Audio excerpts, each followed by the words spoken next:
Hello students, चलिए start करते हैं। एक्सरसाइज 13.2 प्रोबेबिलिटी का क्वेश्चन नंबर 1 स्टार्ट करने से पहले थोड़ा सा इंट्रोडक्शन देख लेते हैं कि इस एक्सरसाइज के अंदर क्या कंसेप्ट यूज होने वाला है। ठीक है, सबसे पहले जो आती है बात वो आती है मल्टीप्लीकेशन थ्योरम की।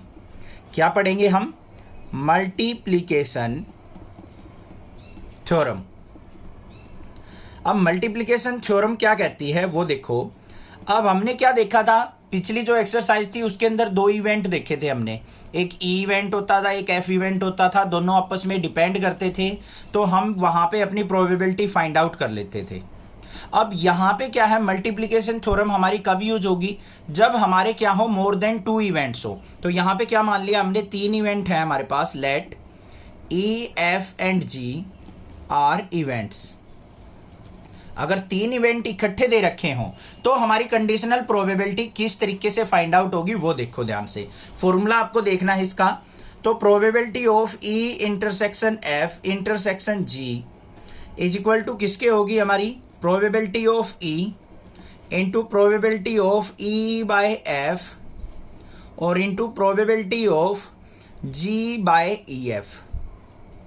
देखो क्या है, probability of E intersection F intersection G निकालनी है हमें। तो क्या करेंगे, प्रोबेबिलिटी ऑफ ई इंटू में probability of E by F into probability of G by E F.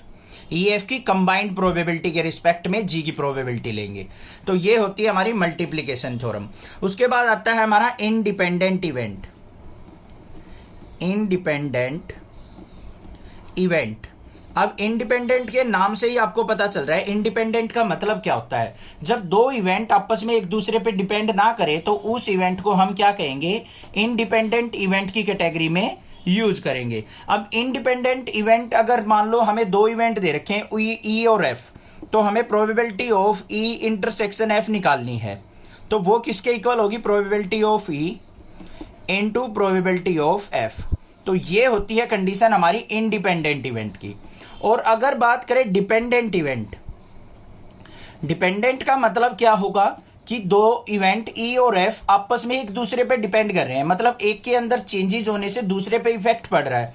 तो क्या होगा हमारा, probability of E intersection F not equal to होगी probability of E into probability of F के। याद रहेगी ये चीज।